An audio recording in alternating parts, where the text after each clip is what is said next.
break. Mattyvison.com in the middle of another sports report. Before we move on, let's give a shout out to Al Davis. What a legend of the NFL. You definitely made your mark. From the history of the NFL, Al Davis's name will always come up with legendary owners. You know, I think your owner and Al Davis are probably hand in hand as two of the most notorious, maybe the Steelers. Yeah, my owner meeting Jerry Jones. But Al Davis, he's a guy, especially maybe for like our generation, a little bit younger generation. He's been used a lot as a punchline, you know, instead of giving him the credit where credit's due. But since his passing the other day, I think people are really starting to come and finally say great, nice things about how much of an innovator he was for the sport of football. Yeah. Yes. And all they had to do, they just won yesterday. Just win, baby. That was great. They were outgained by the Texans by almost 200 yards, but still found a way to win. Found a way to win against the Tennessee. Yeah, Texans 25-20. Yeah. Dare I say, an incident like that could cause the Raiders to go off and win the whole shebang. Yeah. It's all hard. And when you get a team like that, they can do it. You've seen teams like that do it. Yeah, that had no business being there. The Raiders will be in the playoffs. I'm pretty confident in that fact.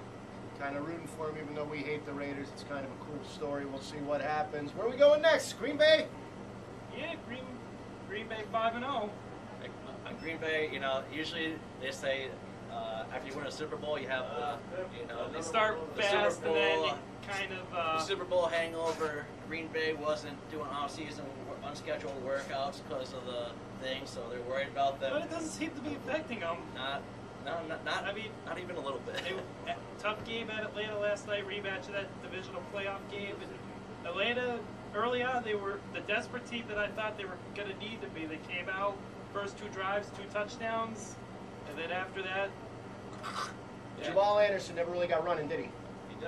Matt Ryan never got that arm going, or Chris Chandler. Wasn't it Chris Chandler? Yeah. Chris Chandler, yeah, very nice. Matt Ryan's a guy I think who just never took that next step that all the experts and of course the Atlanta Falcon fans wanted him to at this point this season at least. He didn't have the greatest game. You know, the past few weeks he hasn't looked great. I mean, and that's not just him; it's the entire Falcons team. I picked them to go to the Super Bowl this year.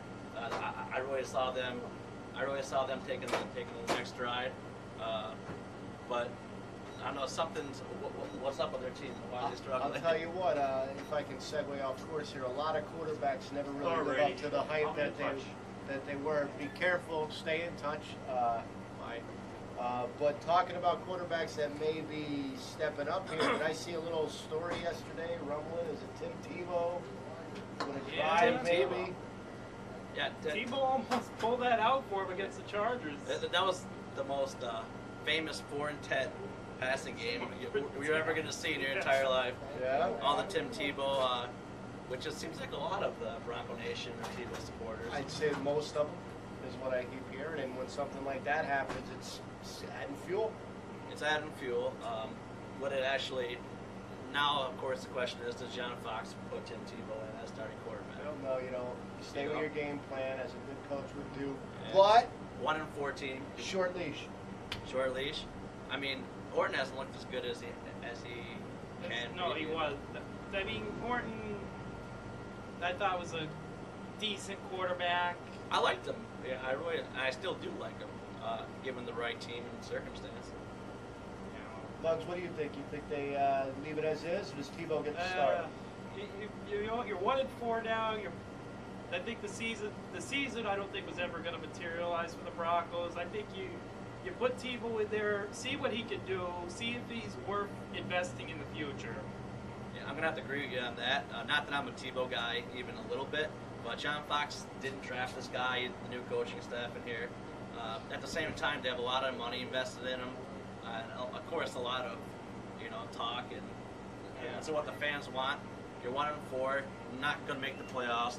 Put him in and see, hey, maybe this kid can win some games, and maybe this kid can be legitimate. Get that first year out of the way, maybe. Yeah, you got to learn. He's playing with John Elway, watching him now. You never know.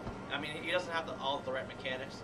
Just throw him out there, see what happens. Like I said, if it doesn't go well, then you go in another direction. But if it works, then you invest in him in the future. What about my boy Brady Quinn, by the way? Is he ever going to get a shot?